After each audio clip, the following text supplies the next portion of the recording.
JLF International Editions have a very special connectivity with London and its deep literary legacy. June 2024 marks the 11th year of our festival in the City of Words. And so we could not be more proud to have weekends and events like this, where we're going to range widely, but frequently inspired by the collections we hold. As Buddha says, Jivan Dukh hai, life is tragedy. That is the core of, I think, what tragedy gives us, a reminder that as much as you laugh, you'll cry, and vice versa, as much as you cry, you'll laugh. Marriage is a very complicated thing to write about. The quality of the sessions, the commitment of the speakers, and also the excitement that the audience bring. This is a wonderful reenactment of Jaipur in London. We're going to talk about the challenges that libraries are facing today. We're going to put some of those challenges in a historical context. But history, by its nature, is much more porous. And I love being able to see your academic heroes in person, being able to hear them within the room and to see the way in which they command the room. It's just magical. Yeah, I think coming here would enrich your experience, vast your knowledge, and I would not miss it for anything. JLF at the British Library will bring books and ideas, poetry and music alive for readers and book lovers. We come together with our shared narratives and celebrate the human spirit. We try to understand our changing world. For we are each other's stories.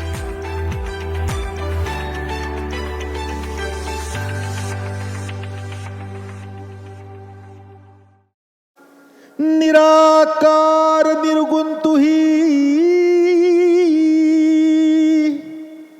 और सकल भरमाए पांच तत्व का बना पिंजड़ा पिंजड़े में मैना। अगर मुझे ढूंढना चाहो तो हर मुल्क के हर शहर की गली का दरवाजा खटखटाओ। ये कलिमाए खैर है, बाईस शर है। यहाँ खैरियत भी बसती है और शरारत भी। Namrata is an iconic Punjabi poet and her whole love story being narrated here in Amritsar through the voice of Samya. I thought it was just brilliant. God knows that the tolerance that comes with the Sufi context is something that we sorely need today, not just in India but all around the world. पैसा पैसा कर दी दुनिया, सारी दुनिया पैसे दी।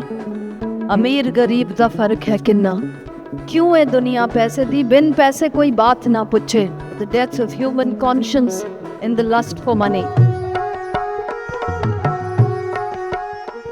I feel that there's so much I don't know. Though I'm very happy to come here, but there's a tinge of sadness that, I need to start doing this more often.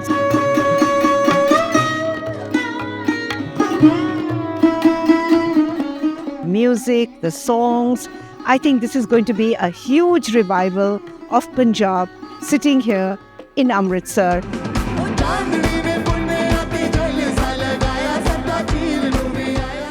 This has been the most immersive spiritual experience that I've ever had, even in the last 2 visits.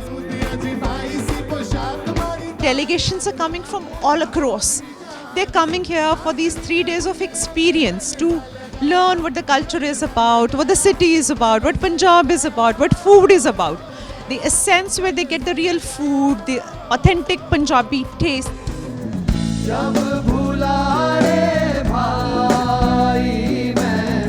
जो पाकिस्तान छोड़ के India में आए या अमृतसर से India से वहाँ गए, जो उनके साथ प्रॉब्लम्स फेस हुई हैं, उनकी असलियत आज की जनरेशन को नहीं मालूम।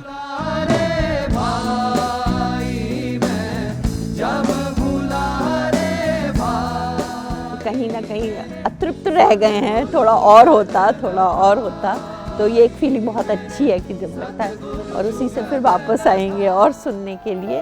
खुश रहो दरी शाम की जो गोबिंदगढ़ फोर्ट की एनवायरनमेंट में जो रचता है, चाहे वो गाना है, चाहे बजाना है, चाहे रिसाइटल है, they are a cut above the others. जाज का शेर है कि याद तेरी एक मुद्दत से हमारे दिल में थी, तू यहाँ आने से पहले भी इसी महफिल में थी। तो क्या है कि हम पहली बार आए, लेकिन जो एक तसव्वुर था हमारे जहन में अमृतसर का, जो ख्याल था, जो एक आरज़ू थी, वो बिल्कुल जैसी थी वैसा ही अमृतसर है और वैसा ही एहसास दिल के पास हुआ। मैं तो पिया से नैना लगा आई रे, मतलब इतना खूबसूरत है कि मैं क्या बताऊं। मतलब हर चीज़ जैसे सिर्फ एक कविता हो। आई रीडिस्कवर्ड माई सेल्फ। मैं तो पिया से नैना लगा आई रे, मैं तो पिया से नैना लगा आई रे, मैं तो पिया से नैना।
Hello everyone, welcome back, and to those of you who've just arrived, thank you for coming today to the 11th edition of the JPO Literature Festival at the British Library.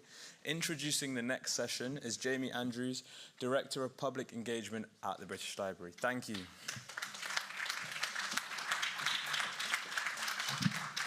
Thank you. Welcome back to, goodness me, yet another fantastic session here at JLF London. It's been just quite a weekend of debate and discussion and learning and listening, and I do have to say on behalf of all of us at the British Library just how proud we are to be hosting JLF London. If you've enjoyed being with us at the library this weekend, come back and see us, come back and see our exhibitions and displays. And if you'd like to learn more about some of the panels, some of the themes that you've heard this weekend, remember you can come back, you can become a reader at the British Library. You can get a pass that opens access for free to more than 170 million collection items. But back to today, back to this session, Why We Die, the New Science of Aging and the Quest for Immortality. We're going to hear Venki Ramakrishnan in conversation with Sanjoy K. Roy. Death remains the most enduring truth of life, and Nobel Laureate and structural biologist Venki Ramakrishnan's new book, Why We Die, examines the human fascination and fear of death. Spanning across the frontiers of biology and scientific research, Ramakrishnan questions mortality and the transformation that takes place within human physiology. In a session that I know will be riveting and will be moderated by Sanjoy K. Roy, Ramakrishnan will evaluate the cheat code of human existence.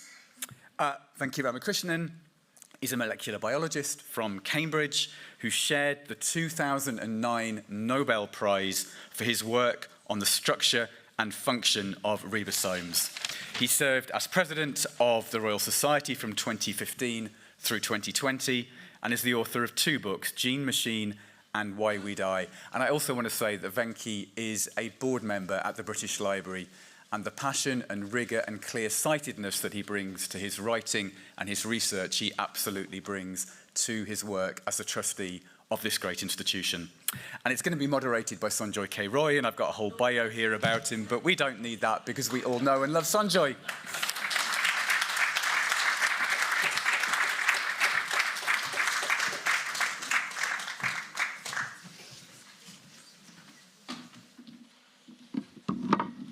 Thank you so much, Jamie, and thank you, British Library, for this beautiful space and building and research and all of the wonders that they have back there in the main library.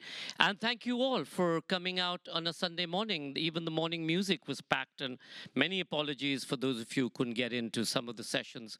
But remember, in this whole thing of making a choice, and it's all about making a choice. But you can still catch many of the sessions online when you go back home. Presently, it's on the British Library website, as many of you know, and you'd pay 10 quid or maybe your ticket covers that. But after a week, it goes free, so you can watch all of these sessions. Absolute honor to have Sir Venki with us. This is an absolute brilliant book. It arrived on my table a couple of weeks ago, and at that point of time, I had no idea that we're going to be in conversation with Venki. We were trying to get somebody else more learned, but I started reading it, and it was absolutely fascinating. And I was so glad that when my colleagues sort of said that, "Will you do it?" I said, "Absolutely." So straight off, Sir Venki, the Egyptians, it all starts with the Egyptians, inevitably. Well, the book does. Yeah, well, the book does. And they were so fascinated with dying and death. Yeah, so the Egyptians are just one example. I think Stephen Cave, the philosopher who's now works in Cambridge, wrote a book called Immortality. And he says that humans have been obsessed with mortality ever since we became aware of it. And the point is that we may be the only species that's aware of mortality. Other animals may know about death. They know when one of theirs has died, but they don't know that they have a fixed lifespan and that they're all going to die one day, no matter what happens. And because humans somehow figured that out, and then we are able to communicate it to subsequent generations, we're the only species with this awareness. And because it's so terrifying in a way that you're no longer going to exist, a lot of human culture is about denying death. So, for example, the Egyptians would do this fancy burial of their pharaohs and surround the pharaoh with all his possessions and so on, and then put it all in a tomb that nobody was supposed to see. What was the purpose? Well, the purpose was that one day the pharaoh would be resurrected and pass some sort of test, and then if he passed the test, he would go on to some eternal life. And I think all cultures have evolved some sort of view that death is a transformation into something else and not final. And so that is how it is. And so you can think of Plan A. This is Stephen Cave's classification. Plan A is to avoid dying.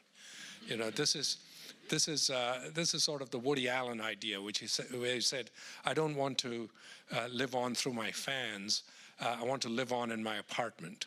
You know, so anyway. So that's Plan A. Plan B is that, well, you might die, but you will be bodily resurrected one day. And that's the Abrahamic religions, Jews, Muslims, and Christians, all traditionally wanted to bury their dead because of this belief that, you know, one day on the day of judgment, you know, you'd be bodily resurrected. And then Eastern religions think, well, the body may disappear, but you'll have an immortal soul that can occupy other bodies, and so on. And then a Plan D is, well, even if none of this happens, you may live on through your works or your monuments or your reputation. You could build pyramids, or you could compose great works of music or literature and somehow live on. And so that's how we've dealt with death. But with modern science, I think Plan A is coming into the fore, which is simply trying to avoid dying. But what happens when we die? Because our organs, you start transplanting into other people. Our cells continue to live. Yeah. So what dies? The root, the soul? So it is odd thing that when we think of death, we're thinking only of a particular kind of death. Because when we're alive, millions of cells in us are dying all the time. And we don't even notice it. And in fact, many of those cells are required to die. It's part of normal biology. If they didn't die, we'd have a problem. And so that's, one side of the story. The other side is what you pointed out, that when we die, most of our cells are still alive. In fact, entire organs are alive, and you can donate your organs to a transplant recipient if you write it in your driver's license or your will or something like that. And so what we mean by death is the inability to function as a coherent whole, as a whole unit, as an individual. And that's what we mean by dying. And that dying is a result of a critical systems failure. So if you lose an arm, you don't die, it's fine. It's not fine, but you're still alive, right? But if a critical system fails, like your heart or your brain, then the body is unable to function at all as a whole. And so it's this critical systems failure that's responsible for dying. But in today's day and age, even if your heart fails, you can be given an artificial pumping heart. Exactly. So what is it, again, that dies that sort of allows us to say you're dead? Well, if it's irreversible. For example, if your heart fails and you don't get a transplant right away, and you're not put on a heart-lung machine right away, then you'll die. And that's because the damage to your cellular systems is irreversible, so you can no longer get back to that state where you can function. And you raise an interesting point. So in previous times, if you didn't have a heartbeat, you would be considered dead. So there's that used to be the traditional idea, that you'd measure somebody's pulse. If they didn't have a pulse, they were effectively considered dead. And then people found out that you could actually resuscitate someone. You could do CPR, or in some cases you could immediately have them on a heart-lung machine and then have them get a transplant. So there'd be all sorts of ways in which that process was not final. So today, many countries define death by loss of brain activity. So it's essentially you have to be brain dead to be considered dead. And that's pretty much keeping with some of the Eastern philosophies that your soul has transmuted somewhere, but you're actually just brain dead in a sense. Right, well, perhaps. I'm a molecular biologist, so. What was fascinating, Sir Venki, was that what you talk about, that every cell has life. Every cell is fairly complete. And the communication between the cells is what then creates who we are or what we are. That's right. So we're really a collection of, not millions or billions, but trillions of cells. And it's that coordinate function of those cells to function as a unit is what defines us. And it's what gives us consciousness as well. So I think that's really what goes when we die. And again, what was amazing was that every cell has a sense of when there's something that's foreign or not right, and how they then sort of look at that, and if I'm not mistaken, the protein cells then fold up to be able to consume the cell that's not right, or some such. Well, okay, so let unpack it. So let's talk about the different levels at which biology functions. So at one level, you can think of life as a collection of molecules that work together. So inside cells, we have various types of molecules. One of them is DNA, which contains information required to make proteins. And it's these proteins, and it does that via an intermediary molecule called mRNA, which you all now know because we live in a post-COVID age. So DNA contains what you might call the information required to make this entire orchestra of proteins in the cell. These proteins carry out the thousands of functions in our cell, and they have to work in a harmonious way. You can think of them like an orchestra. You can't have a discordant or dysfunctional orchestra, or the thing isn't going to, it's not going to sound right. So that control is very important. Then, even after you've made the proteins have to be made, but they also have to be destroyed in a coordinated way, because you make the proteins when you need it, and you have to also destroy them when you don't need them. And this is all a highly controlled process. So that's another level that has to function. And then cells have organelles inside them. These organelles, some of them are responsible for providing energy, for coordinating many metabolic processes. Others are responsible for degrading or recycling defective components. And so those all have to function. And then at the cellular level, the cell itself has to live with other cells. There may be cells surrounding it in the tissue, or they may be communicating. There may be cells of the immune system. There may be neurons that fire in response to required actions by the brain. And so all of those things have to function. So you can see that you've got different levels of organization. It's not unlike, say, a society. A society consists of individuals, which may be grouped in families, and then maybe their little communities, and then you have a larger scale organization, like perhaps a company or a city, and then the whole thing together forms, say, a country, and that becomes part of some even bigger organization. So just as you have all these different levels of organization, life itself is organized at these different levels. And if you think of what causes death, it's the accumulation of damage that results in a critical system failure. But this accumulation of damage is what we call aging. And aging can occur at every one of these levels.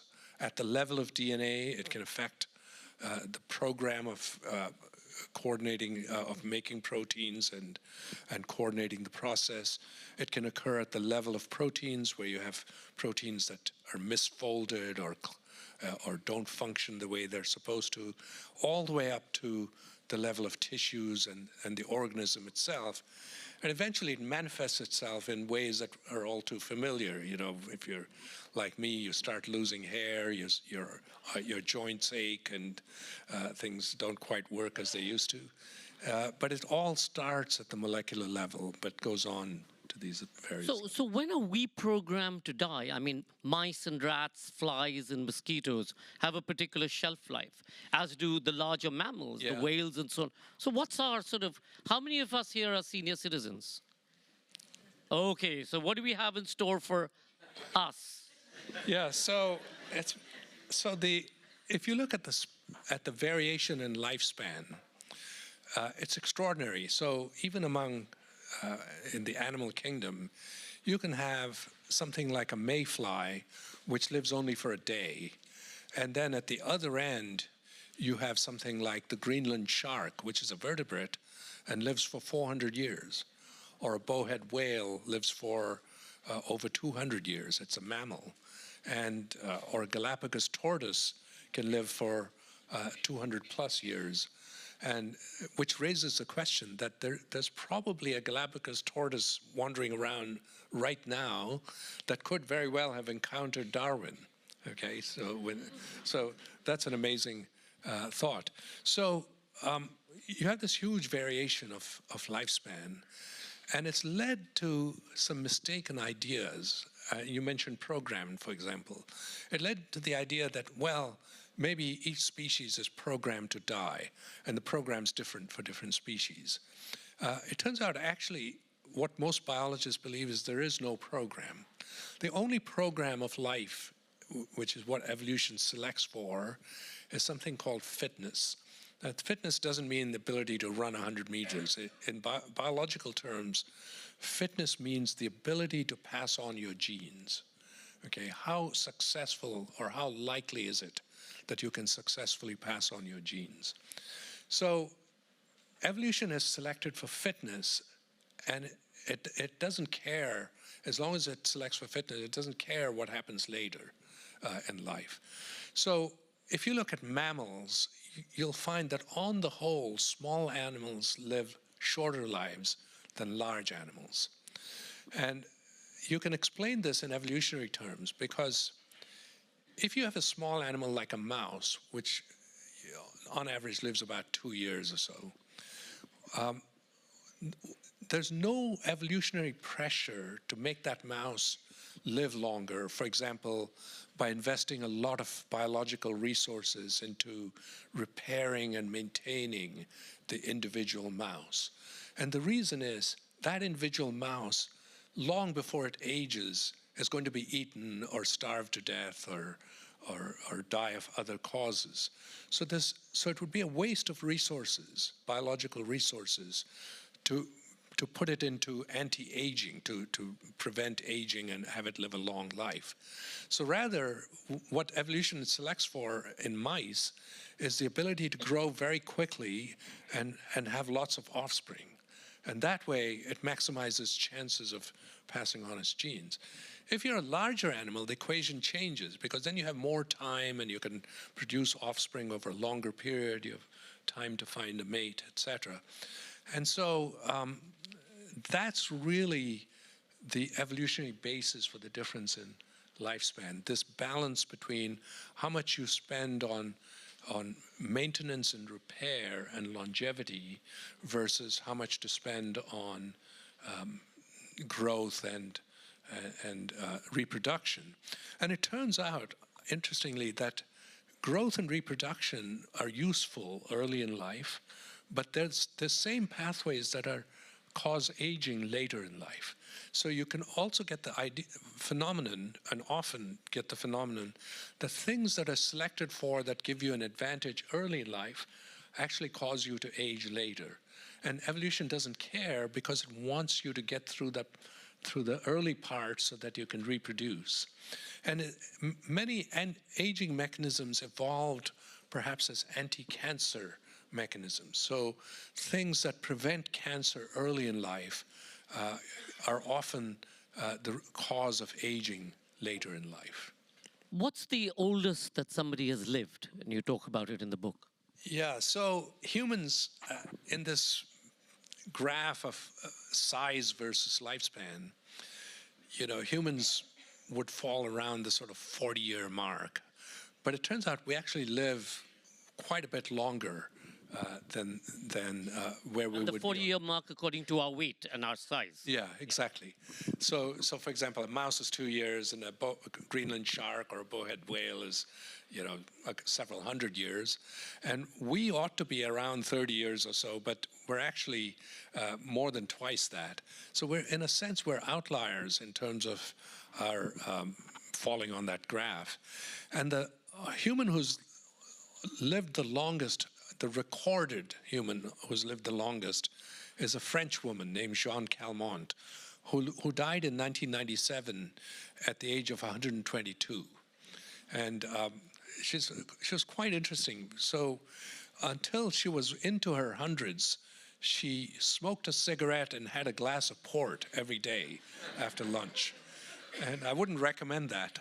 But another one of her habits was that she ate 1 kilo of chocolate every week. And that's something I could probably get behind, actually. And, when she reached her hundreds, she became a kind of phenomenon. So every birthday, reporters would gather around her house to celebrate her birthday. And at one of these birthdays, a journalist said to her, "Well, see you next year, I hope." And she looked at him and she said, "Well, why not? You look pretty good to me."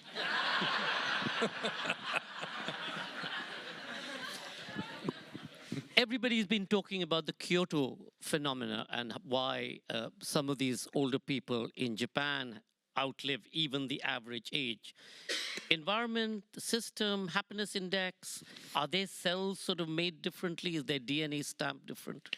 It's probably some combination of all of those. So studies on identical twins in Denmark showed that the heritability of aging is about 25%, which means that there's a significant genetic component, but it's not the whole reason. So it's not the length of your life is not entirely or even mostly down to your genes. It's due to some combination. But having said that, there are experiments in animals, especially a worm called C. elegans, which is a favorite of molecular biologists, where a single mutation can double the lifespan of the worm. And it's not a worm that's living twice as long, but doddering around in a wheelchair. But it's actually moving around and quite active. So it's as if it's remaining youthful for a longer period of time. And that created quite a lot of excitement, and it uncovered one of the pathways that's related to caloric restriction, which we could talk about later. But what I'm saying is there is a genetic component. So people have studied these centenarians, and they've tried to analyze what is it about them that makes them live longer. And one or two genes seem to show up in studies of centenarians. They're not often, sometimes they're not the same in different studies. And it's not yet clear whether there's a particular combination. I think these centenarians may have many different genetic combinations which in each individual case allowed them to live longer. I also think that many of those genes might have made them at risk earlier on, and these centenarians were simply lucky in that they avoided those risks. I mean, one example is there's a gene called ApoE4, and a variant of that makes you less likely to develop Alzheimer's, and also is overrepresented in centenarians, possibly for the same reason. It's the same thing that makes you less likely to get Alzheimer's is also allowing you to live longer. But it turns out that same variant would make you more susceptible to dying of COVID. It would also make you more susceptible to cancer. So you can see why evolution wouldn't necessarily select for that gene in the population as a whole, because then you would put the population at greater risk earlier on, and you're just counting on luck to get through that and live longer. So it's complicated. I think genetic interventions in aging are going to be fairly complicated. The other really fascinating thing in your book, you talk about some, like the jellyfish, who sort of then reduces its metabolic activity to ensure that it has a slightly longer lifespan. And this is something that you all have been studying in terms of reversing this thing of aging. Yeah, so the jellyfish, there are a couple of species that are thought not to age. And what do I mean by that? Well, in normal aging, the probability of your death in the next year, the likelihood of your dying at any given time, rises exponentially. And by this I mean, when you're 10 years old, the chances you will die of natural causes is almost zero. It's very, very low. However, if you're 90 or 100, the chances of your surviving another year are about 50%. So you can see how the likelihood, or the so-called mortality curve, goes up exponentially with age. Now it turns out with these jellyfish and this so-called immortal jellyfish and a freshwater animal called the hydra, they don't seem to show this mortality curve. They don't seem to, the chances of aging doesn't increase with time.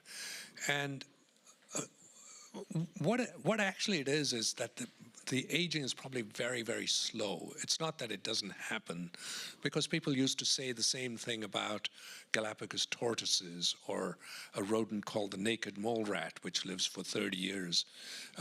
But those animals all do, in fact, eventually age. And it's probably true of these as well. But the reason that they appear not to age is that they can replace their cells very readily, because they have these cells which are responsible for regeneration called stem cells. And our stem cells are specialized. Their stem cells exist throughout their body and can regenerate tissue at will. This is a bit like when if we lose an arm, we can't regrow an arm. But if you chop off the arm of a starfish, it'll regrow that arm. And so, or a tail of a lizard. Or the tail of a lizard. So some animals have that ability to regenerate. And jellyfish and hydra can regenerate the entire organism. In fact, jellyfish, this immortal jellyfish, goes even one step further. If it's under stress, it can actually revert to an earlier form of the jellyfish. So it's almost as if it's aging backwards, metaphorically anyway. And this would be like if you injured a butterfly and it suddenly turned back into a caterpillar. It would be almost like that. So there are some interesting species out there. How relevant they are for us to do something about human aging is not really clear to me, because their physiology and their biology is really quite different. The other thing you talk about, which I think is, vital for many of us here, is dementia and Alzheimer's, and some of what you say is why that's caused, and what are the ways that can be reversed? Is there a way to reverse it? There's so much medical intervention today that's going on in this area. I think that reversing or managing, or, well, even slowing down. Neurodegenerative diseases are particularly hard to treat. And there are a couple of reasons for that. One is neurons on the whole don't regenerate. There is neurogenesis, that is synthesis of new neurons, but it's a very low level compared to other organs, like our skin or liver or our blood, for example. And so that makes regeneration of nervous tissue difficult. And the other is that it's particularly hard to get things in and out of the brain. Even small molecules are hard to get into the brain, because we have something called the blood-brain barrier, which on purpose tries to keep things out of the brain. And so surmounting that barrier is also hard with therapeutic interventions. And finally, many of the neurodegenerative diseases, the cause is somewhat debated, but I would say the general consensus is that it's due to our own proteins misbehaving and forming tangles of various types. And these tangles then interfere with the ability of our neurons to function and eventually kill them off. And so, because there are very own proteins, it is hard to, which are misbehaving, it is very hard to come up with treatments, and people are trying to do that. There is a minority opinion which suggests that there may be other causes of Alzheimer's, and these tangles are simply a manifestation rather than the source cause of the disease. But I would say that's still a minority opinion. Apart from being a really interesting science book, it's got a lot of gossip. Which scientists ran away with whom, who competed with whom, and equally important, who... I don't know about any running away with anyone. You had a running away in there. There was one, yeah. But equally exciting was a whole tribe who dined out on brain, in this case, human brain. Yeah, so I have to say, many of the real breakthroughs in understanding things like aging or Alzheimer's had their origins in completely unexpected quarters. So I'll come to, perhaps we'll have time to discuss caloric restriction and rapamycin later, which is another interesting story. But you mentioned the Foray tribe. These are the people, indigenous people of Papua New Guinea, of the highlands of Papua New Guinea. And they suffered from a disease. They would get a disease called kuru, in which they would get demented and they would have uncontrollable fits of laughter and demented behavior and then eventually die. And an American scientist named Carlton Gajdusek went to Melbourne, Australia to do a postdoctoral fellowship, and he was sent by his advisor. Well, I think he wanted to go. He was sort of he was a very odd character, and he wanted to go and study these tribal people and find out what was going on. And eventually, and there were others involved as well, but eventually Gajdusek showed that the cause of the disease was because these people were, when their relatives died, they would eat their remains, including their brains, as part of a ritual. And he showed that actually if you took those extracts from diseased individuals and injected them into chimpanzee brains, the chimpanzees would come down with Kuru disease. And that was the first evidence that something like that could be transmitted. And as a result, and now we know that it's possibly related to proteins misfolding and misfunctioning, and it's also happens in, for example, BSE, which was there was an outbreak of BSE or mad cow disease here in Britain, where this had to do with cows being fed the remains of nervous systems of other animals, and then the cows would come down with the disease, and then if you ate the contaminated beef, you could potentially get the disease yourself. And then eventually people understood that the molecular basis for diseases like Alzheimer's might be very similar to this sort of thing. And so for this work, Carlton Gajdusek was awarded a Nobel Prize a few decades ago. And he has the unfortunate distinction of being the only person who both received a Nobel Prize and was a convicted child molester. Because when he went back to the US, he would bring these boys from Papua New Guinea to educate them, but he also had other relations with them. So, again, you talk about how your DNA gets stamped and you can pass it on, and the genes, and you talk about the Netherlands famine. What's the consequence of what we're seeing in Palestine today on the kids that are going through these horrific atrocities?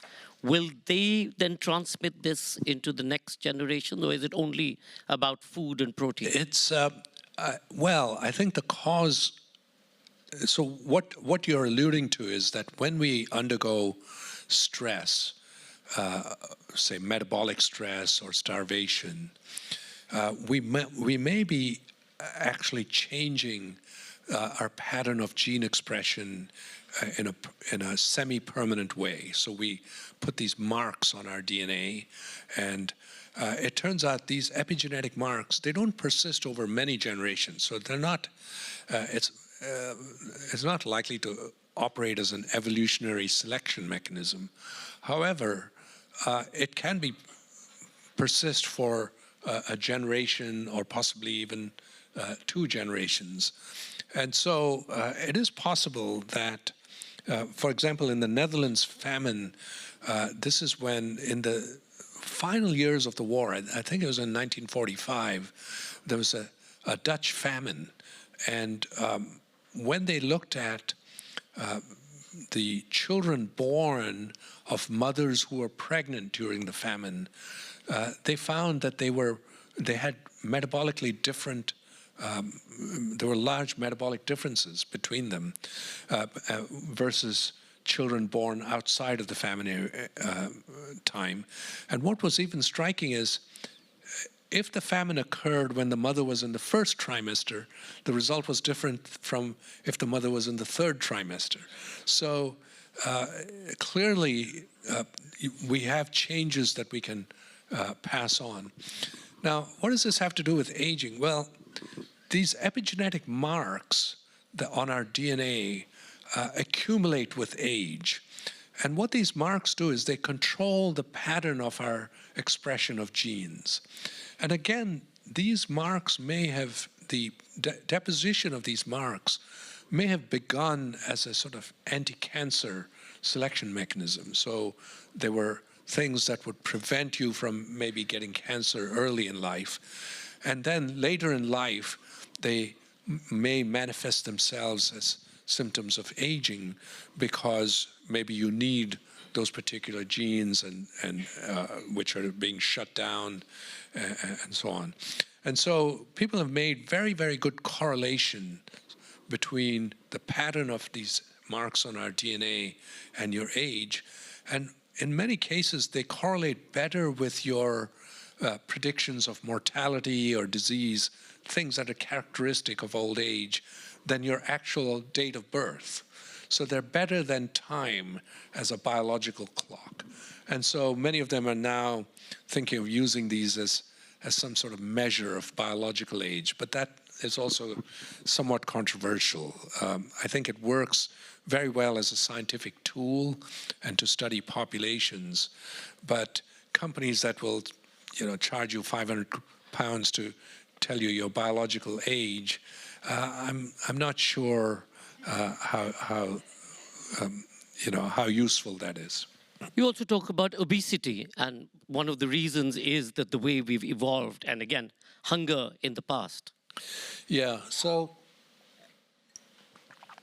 about a few decades ago, people did careful studies on mice where a controlled group was allowed to eat all it could, and a experimental group was fed just enough calories and nutrients to survive, but not starve. That is, they could survive indefinitely, and they were not losing weight or suffering in any way.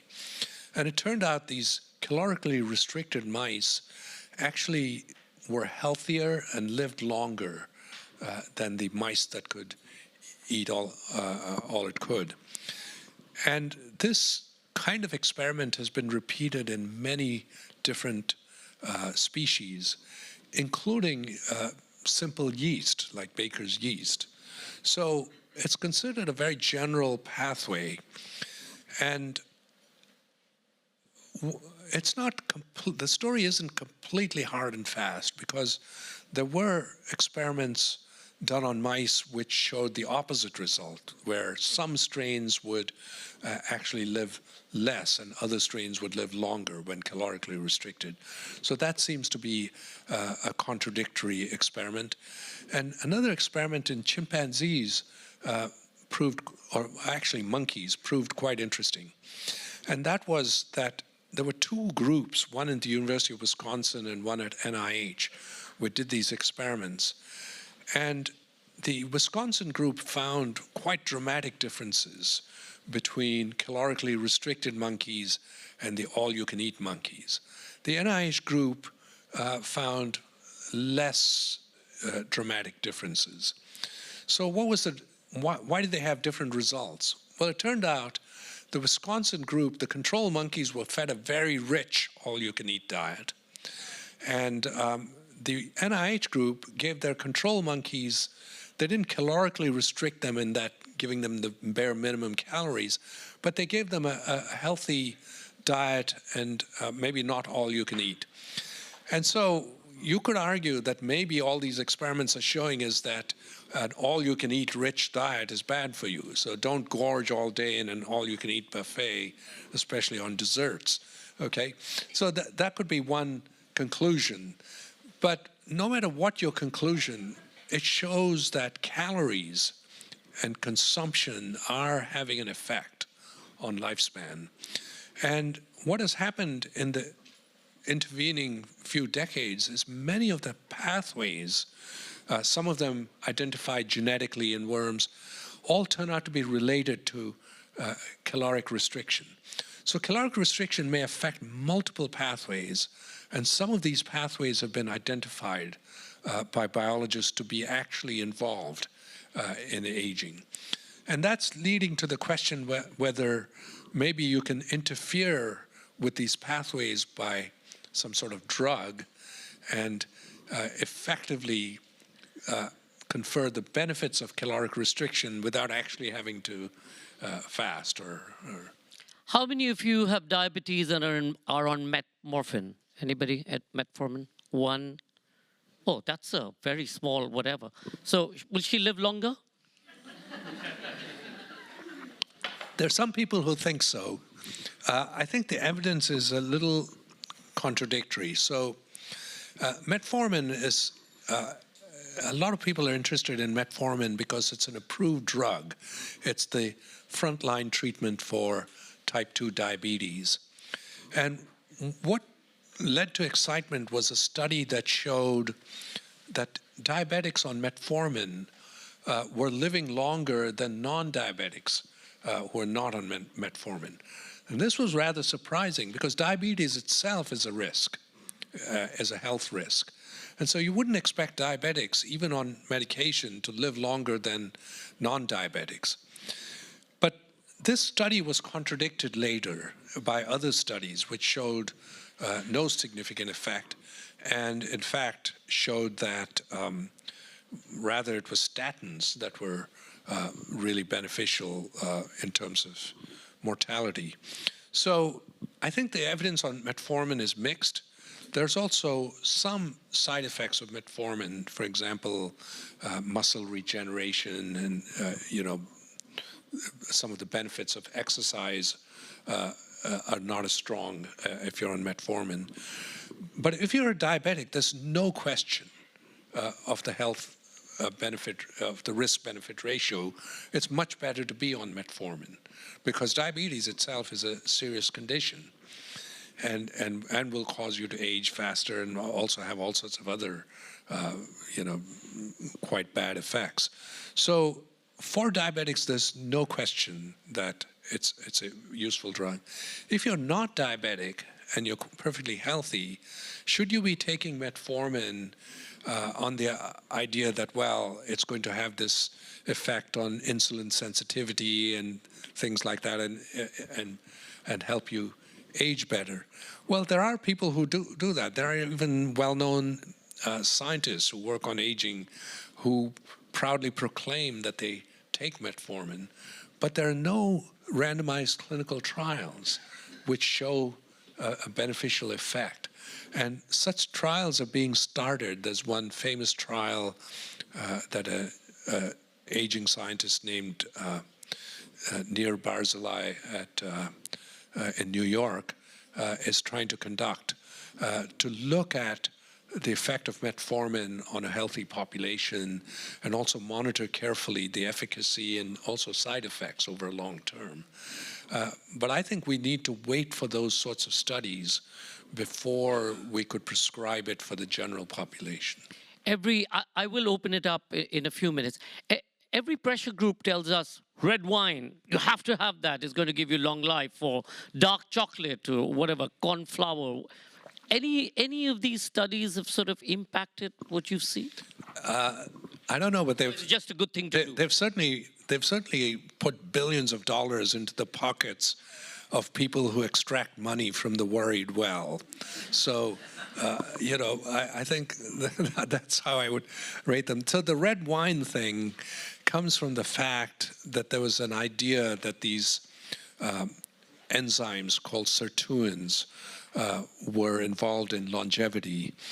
But subsequent work has really, again, cast doubt on it.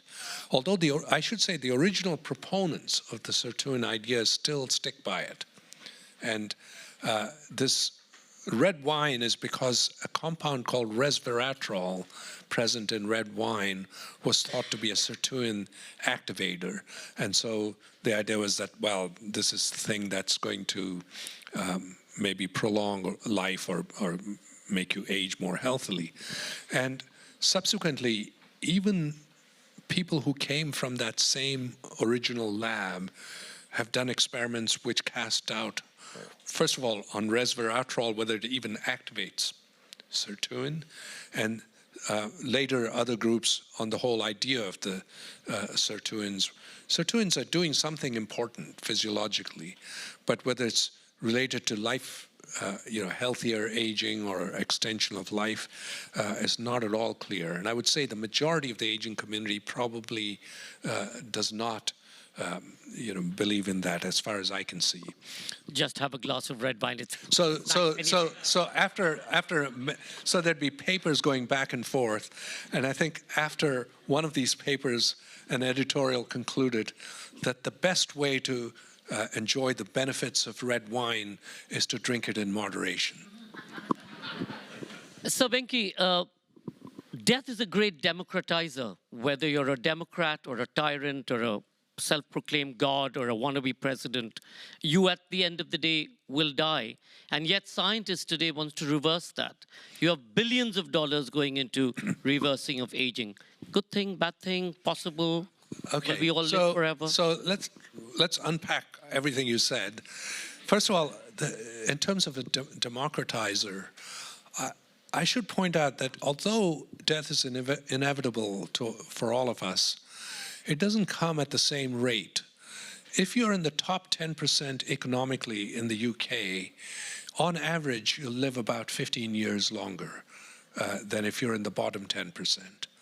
And of course, not all of this is due to aging. Some of it is due to poor health care, more prone to accidents, diseases, etc. But that's your life expectancy. And in New York City, my stepdaughter is a public health expert in New York. She pointed out that the difference between the richest zip code and the poorest zip code is 35 years, okay? And that may well, I don't know what it is in London postcodes. So it just shows you that these things are maybe democratic at one level, but they're not actually the great equalizers, I think. It's still true that one of the ways you can age well is to be rich, okay?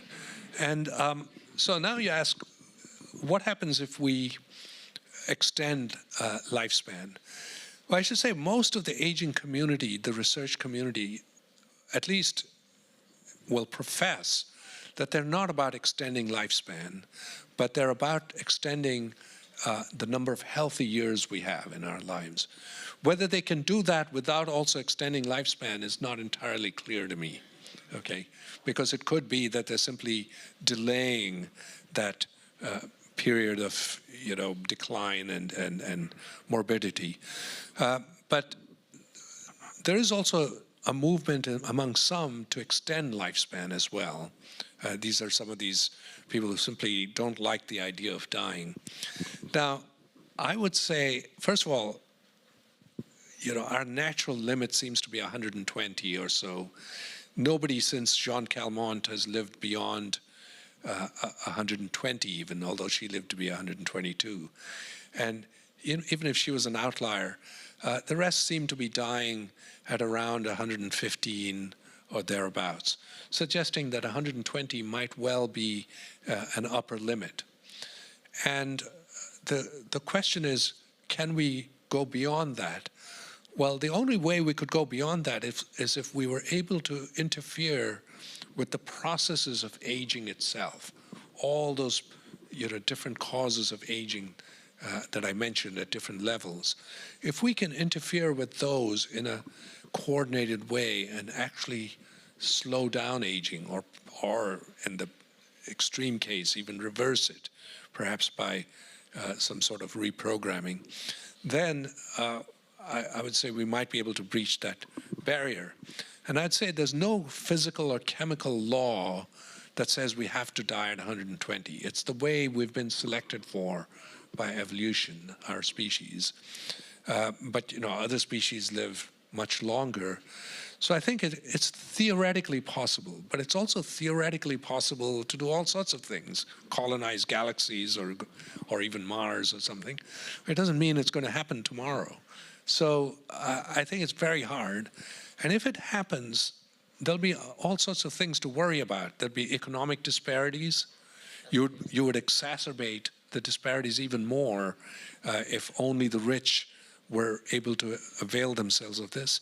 It would also change societies. If people started, or if everyone started living a very long time, it would change societies. Whether it's good or bad, I'm somewhat agnostic. I personally think it wouldn't be such a great idea. I like the idea of turnover and regeneration of ideas and society. And so I'm for that. But against that, there are a couple of arguments. One is the old joke about who would want to live to be 100. And the answer is someone who's 99. Okay? And the other is that people would argue with me, and they would say, look, 150 years ago, we all lived on average about half as long as we do now, and there was lots more turnover. People were having many more children, and they were dying and being replaced. Are you saying that was a better society than what we have now, or aren't you happy that here you are at 70 writing books? Okay, you'd be dead for 30 years, if you were born in India, say 150 years ago. So I think there are multiple sides to this argument. How many of you would like to live longer than 100 if given an opportunity? 1, 2, 3, 4. Oh, how many above 90? How many above 110? No, you have to. Oh, there are 3. What you're asking the wrong question. What I'd have to ask you is, how would you like to live to 110, but feel like you're 50? Okay. Questions. We're going to take just a couple of questions, and so the first one here, second one there, third one on this side, and then we'll come back to Venki. Please, no comments, just questions, because we have 5 minutes. Yeah, sure. So, this is more of a personal question for me. I suffer from an autoimmune disorder, which is caused by one of the genes, ILB1. And it's quite morbid for me. My question for you is, I was reading your book, and when you talk about acetylation of histone, in the context of what's going on in the latest medicine, I've been offered 3 choices. One is sort of gene therapy, CRISPR. One is monoclonal antibodies, and one is to do with kinase receptor blockers. In your opinion, which of those 3 hold the best? So hold that. I have to tell you, I'm not a doctor, and I know absolutely nothing really about autoimmune diseases except that it's your immune system reacting to your own proteins. So I would really rely on expert advice for that. I'm sorry. Next question. Dr. Venki, you spoke about proteins tangling, unfolding, misfolding. Is there any room for dying of heartbreak? And where is the space for EQ, emotional quotients? Does that even matter? Well, you raise an interesting question, which is, does our mental state affect our physiology? And that's the so-called mind-body, the sort of brain interaction with the rest of the body. And that's very well established. And it is true that if you're under stress, your physiology changes in a way that's detrimental. And if you're happy, you probably have beneficial effects. I think stress is known to reduce life. It's known to accelerate aging in many ways. There are even studies which show that stress can accelerate shortening of your chromosomes through telomere loss, which is one of the causes of aging. But stress probably has multiple ways in which it affects aging through hormones interacting with many pathways. So I think there's almost certainly going to be some effect, but I'm not sure you can quantify it. Hi, that was an excellent session, Venki, and I'm going to ask a question which is an extension to what Sanjoy asked. Obviously, it's here. I'm here. Oh. So there's been, like I said, lots of billions of dollars spent on this, but specifically in the tech bro elements of the leaders of the industry who are now looking at the quest for immortality. You cannot have a session like this without finishing about Brian Johnson. So what's your view of Brian Johnson, which is the most publicized exercise of anti-aging and immortality, where he's injecting himself with various components of what his children and his grandchildren. I mean, what's your view on all of that? How successful is that likely to be? Yeah, so Brian Johnson was in the news because there were studies on animals that showed if you connected an old with a young animal, the old animal would benefit from the blood of the young animal, and the young animal would actually suffer from blood of the old animal.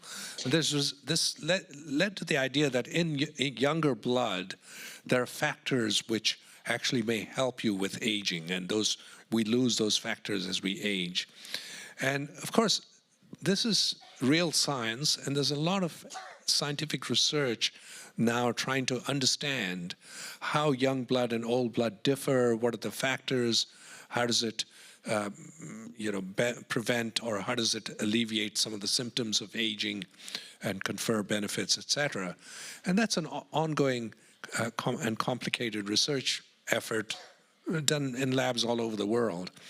But as soon as these reports came out, it didn't stop companies from sprouting up all over the place, and they would get young donors to contribute blood, and then they would take that blood and sell it at a markup to rich recipients. And so there were all these transplant clinics, and one of them was shut down by the FDA and then sprouted up under a different name. And the CEO went on to say, well, when asked about clinical trials, he said, look, the trouble is clinical trials take too long, and our customers don't want to wait. And so that was the attitude. And Brian Johnson is a tech billionaire who seems to be obsessed with aging. And his whole motto is don't die, don't age. And he spends about, this is all hearsay, he spends about $2 million a year on various anti-aging measures, including measuring all sorts of parameters, all sorts of data about himself. And he, for a while, got transfusions from his son, and then he donated blood to his father, this sort of intergenerational transfer, keeping it all in the family. And then I think his markers didn't seem to improve, so he basically decided it wasn't quite working. Although he said he still believes in the principle of it. And there I do agree with him, because the original data are still true, and we need to find out what makes them work. And then eventually there might be a way in which they could be put to some good use. I'm sorry, we've run out of time. I've been given the time out. So, amazing session. It's difficult to unpack such a brilliant book by Sir Venki. But I am going to ask him for one last thought. You talk about in any scientific endeavor and research, apart from the intent, hard work, etc., there's also the element of accident and luck. Yeah, so many of these, I try to give the history of many of these fields. And what strikes me is that many of them came from completely unexpected quarters, not by people who are studying aging at all. And they came about by a result of chance encounters or random, accidental occurrences, and also by very brilliant scientists who are following some fundamental question and pursuing it without really any idea that one day it would have some effect on aging research. Ladies and gentlemen, Sir Venki Ramakrishnan, he'll be signing his book, Nobel Laureate. And for those of you traveling out to India for the Jaipur Literature Festival in January, he'll be speaking there 30th Jan to 3rd of February. Thank you so much.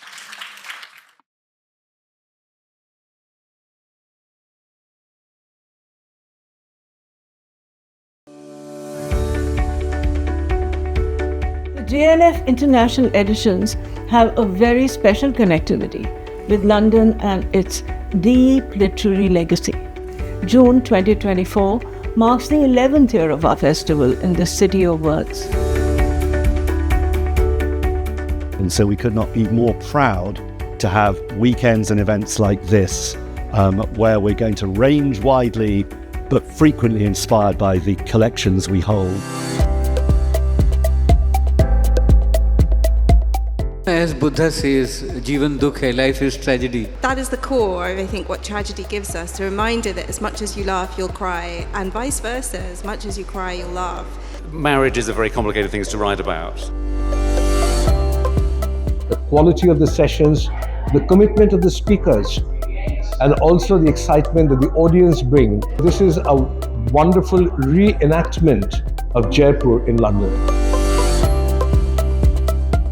We're going to talk about the challenges that libraries are facing today.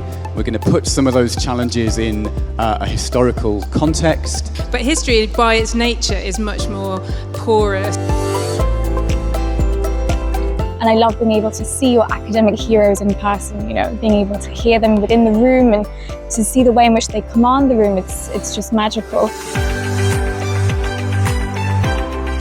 Yeah, I think coming here would enrich your experience, vastly your knowledge, and I would not miss it for anything. JLF at the British Library will bring books and ideas, poetry and music alive for readers and book lovers. We come together with our shared narratives and celebrate the human spirit. We try to understand our changing world. For we are each other's stories.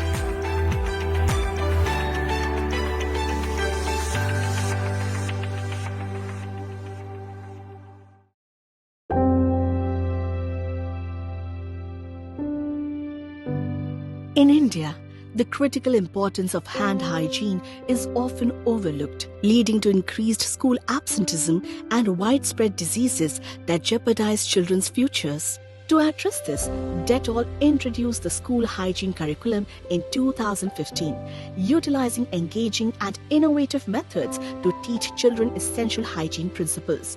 To measure the impact of our efforts, we tapped into a universal motivator for all Indians, competition, and introduced Dettol Hygiene Olympiad, India's first and biggest hygiene competition. Through a strategic PR campaign, we maximized participation and impact, garnering 1,000 plus media exposures, reaching over 125 million people. With 100 plus partners like the Global Interfaith Wash Alliance, Dettol Hygiene Olympiad became a viral movement celebrated by leaders and educators across India. In 2023, the Olympiad engaged over 30 million children from 840,000 schools across all 28 states, 8 union territories, and 161 districts, conducted in 11 languages, including Sanskrit and Braille. The program ensured inclusivity across formal and religious schools like Gurukuls and Madrasas, truly embodying the leaving no one behind philosophy. Behavioral impact was substantial. Hand washing practices increased from 11% to 82%, and school absenteeism due to illness decreased from 36% to 23%. The campaign culminated in an award ceremony honoring 15 standout ambassadors, celebrating their commitment to promoting hygiene. Through our collective efforts, we have empowered children, paving the way for a brighter and healthier future.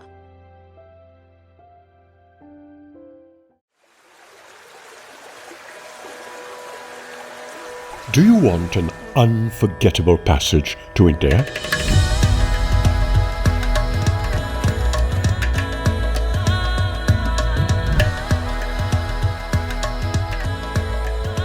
Come with us on the Teamwork Arts voyage. For over 30 years, we have taken India to the world and brought the world to India. We produce over 33 festivals in 72 cities and 26 countries. That includes the world's largest literary show. We bring you 3 magnificent experiences in 3 historic Indian cities. The greatest literary show on earth, Jaipur Literature Festival in Jaipur.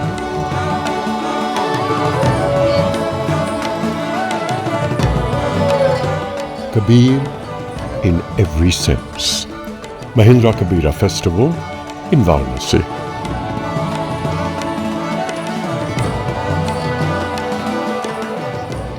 And celebrating mystic poets and their timeless verse at the sacred Amritsar.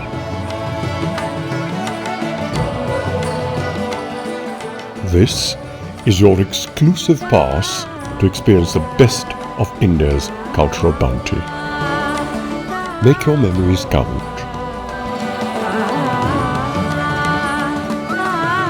Book yourself a delegate package now.